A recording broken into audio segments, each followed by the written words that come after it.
देश के मुखिया को ही देश छोड़ के भागना पड़ा। कितना शर्मसार है ये चीज। प्रदर्शनकारी कंटिन्यू उनके इस्तीफे की मांग कर रहे थे। प्रदर्शनकारी उनके आवास तक पहुंच गए हैं। वकार अल-जमान ने प्रेस कॉन्फ्रेंस की है, कहा है सेना की ओर से अंतरिम सरकार बनाई जाएगी और हिंसा ना करने के लिए अपील की गई है। एक्चुअल में ये कारण क्या है, क्यों हुआ ये सब, क्यों वहां की पीएम शेख हसीना को देश छोड़ भागना पड़ा, ये सब हम समझते हैं छोटी सी इन बातों से कि आखिर क्या हुआ था। हम चलते हैं कुछ दिन पहले। ये बात है 5 जून 2024 की, जब बांग्लादेश के हाई कोर्ट ने एक आदेश जारी किया, सरकारी नौकरियों में कोटा बढ़ाने का फैसला। ये एक फैसला था जिसने 5 अगस्त के बाद में सैकड़ों बच्चों की जान ली और आखिर में शेख हसीना को देश छोड़कर जाना पड़ा। आखिर इस सरकारी नौकरियों में कोटा बढ़ाने से आखिर क्या ये बवाल हुआ, क्यों बवाल हुआ, क्या इसे रोका नहीं जा सकता था, सब पर हम बात करेंगे डिटेल से। देखिए ये वीडियो ध्यान से।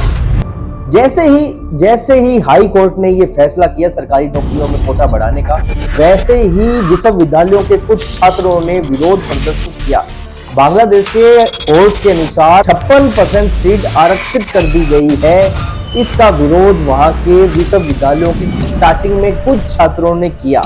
अब हम समझते हैं कि 56 वर्ग में कौन से वो वर्ग हैं जिनको सुप्रीम कोर्ट ने बेनिफिट दिया। 23% सीटें उन लोगों को दी है जो 1971 में युद्ध में शामिल थे, उनके परिवार को 23% सीटें आरक्षित की गई।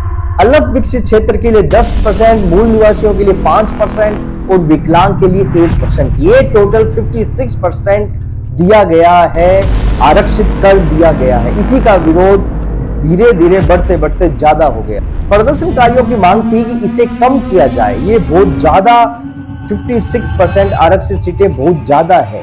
सबसे ज्यादा विरोध जो 23% 1971 के युद्ध में शामिल हुए परिवारों को जो दिया गया है 23% का कोटा, उसका विरोध सबसे ज्यादा हो रहा है।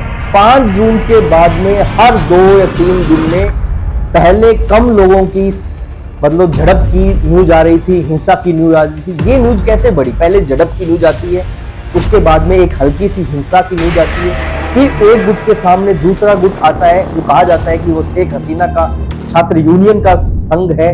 वो घुसकर उनके यूनिट में उन लोगों को मतलब लड़ाई करते हैं जिसमें कुछ लोग मर जाते हैं। उनके विरोध में एक प्रदर्शन होता है जो पुलिस के साथ प्रदर्शन होता है, उसमें कुछ 20-25 लोग मर जाते हैं। उसके बाद में जब फिर झड़प होती है तो उसमें 56 लोग मर जाते हैं, 60 लोग मर जाते हैं, फिर बढ़ते बढ़ते 80-90 और जब सेना लगाई जाती है तो भी 25 लोग, मतलब ये बढ़ता जाता है। मैं ये समझ नहीं पा रहा हूं क्या इसे रोका नहीं जा सकता था, रोका जा सकता था या नहीं, ये साइड की बात है। मैं आपको एक छोटी सी बात समझाने की कोशिश करता हूं। मैंने एक बार अपने एक वीडियो में कहा था कि सरकार राजा वही अच्छा है जो जनता से कनेक्ट है।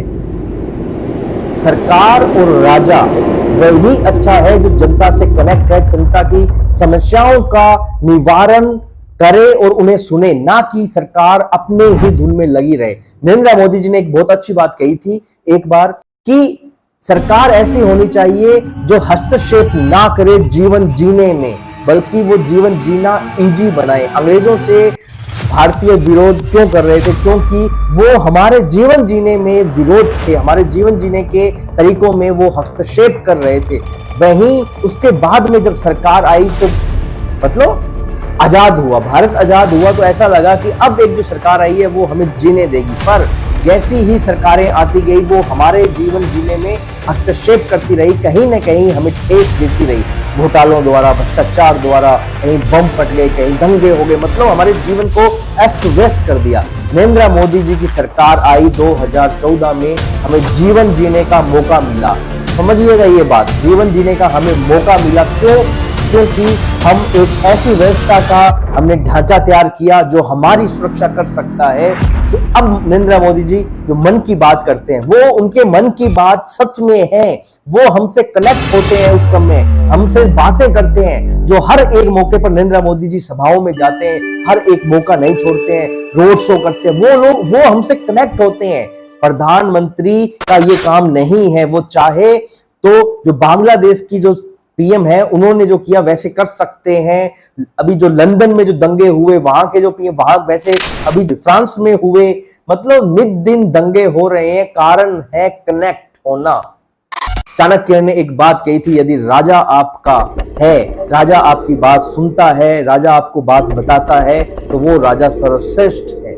और मैं समझता हूं मेरा राजा नरेंद्र मोदी, मेरा प्रधानमंत्री नरेंद्र मोदी सर्वश्रेष्ठ है, क्योंकि वो हमारी बात सुनता है।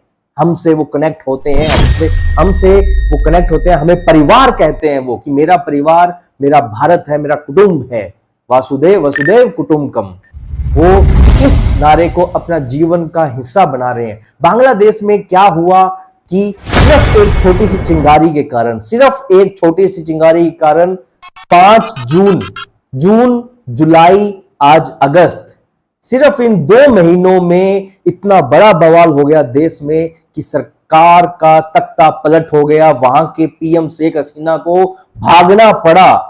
सोचिए कितनी शर्म की बात है। अब मैं भारत से कनेक्ट करता हूं एक चीज। भारत में अभी बेरोजगारी ठीक है, समझते हैं हम, महंगाई है, समझते हैं हम, पेट्रोल के दाम बहुत ज्यादा हाई है, समझते हैं हम, पर जनता राजा के साथ है। जो राजा देश का भला चाहता है उसके लिए जनता सहन भी करेगी, कष्ट नहीं बोलेगी। मतलब पेट्रोल के रेट देखिए, महंगाई देखिए, फिर भी जनता नरेंद्र मोदी जी के साथ है, क्योंकि उन्हें पता है कि यदि हम नरेंद्र मोदी जी के साथ रहेंगे तो हमारा एक सम्मान भी होगा, हमारा विकास भी होगा, हम जीवन जी भी पाएंगे। वरना हम श्रीलंका के जो हालात हुए वैसे हो जाएंगे, अभी बांग्लादेश के हालात देख रहे हैं वैसे हो जाएंगे। अभी शेख हसीना, जब मैं वीडियो रिकॉर्ड कर रहा हूं तो अभी अजीत डोभाल से शेख हसीना मिली है। अभी प्रेजेंट टाइम में हिडन एयरबेस में शेख हसीना है। अभी थोड़ी देर पहले अजीत डोभाल और शेख हसीना जी की मुलाकात हुई है। जहां तक न्यूज आ रही है, प्रधानमंत्री नरेंद्र मोदी जी ने जयशंकर से ये रिपोर्ट मांगी है कि क्या हुआ है। इसके ऊपर मुझे लगता है कि भारत को अपना रुख रखना पड़ेगा, क्योंकि शेख हसीना के साथ भारत के सोच विचार बहुत अच्छे थे, उनका कार्य प्रणाली भारत के साथ अच्छी थी। तो मुझे लगता है कि भारत को अपना विचार इस पे रखना चाहिए। यदि शेख हसीना भारत रहती है तो उन्हें सुरक्षा देनी चाहिए। बस बात इतनी सी है कि हम भारतवासी, हमने हमारा जो नेता है वो सही चुना है। फर्स्ट टर्म 2014 में हमने वोट दिया नरेंद्र मोदी जी को एक नई सोच के कारण। 2019 में हमने वोट दिया संस्कृति बचाने के लिए, हमारे हिंदू धर्म, मंदिर, संस्कृति को उजागर करना, बचाने के लिए हमने वोट दिया। तीसरी टर्म में हमने वोट दिया, पर कुछ लोग आलसी बन गए, सो गए, भाग गए, डर गए, बैठ गए, नहीं दिया कुछ लोगों। फिर भी जिन्होंने वोट दिया, धन्यवाद है उन्हें, सत सत नमन है, क्योंकि नरेंद्र मोदी जी प्रधानमंत्री हैं।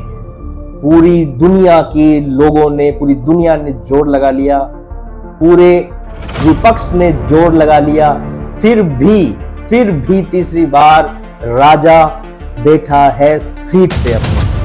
तो हमने अब की बार वोट दिया है, हमने अब की बार वोट दिया है उन विचारधाराओं को खत्म करने के लिए। ऐसा हमारे साथ ना हो जो अभी बांग्लादेश, श्रीलंका, फ्रांस में हुआ है, वो ब्रिटेन में भी वो हमारे साथ ना हो। उस विचारधारा को खत्म करने के लिए हमने नरेंद्र मोदी जी को वोट दिया है। हमने नहीं दिया वोट कि हमें पेट्रोल कम करो, हमने नहीं दिया वोट कि आप आलू सस्ते करो, दाल सस्ती करो, नहीं नहीं नहीं नहीं। हमने वोट दिया है नरेंद्र मोदी जी को हमारी संस्कृति बचाने के लिए, ये सब हमारे साथ ना हो उन चीजों के लिए। आज का टॉपिक मैं यहीं समाप्त करता हूं। कल मिलेंगे किसी नए और अच्छी बात के साथ। जय श्री राम।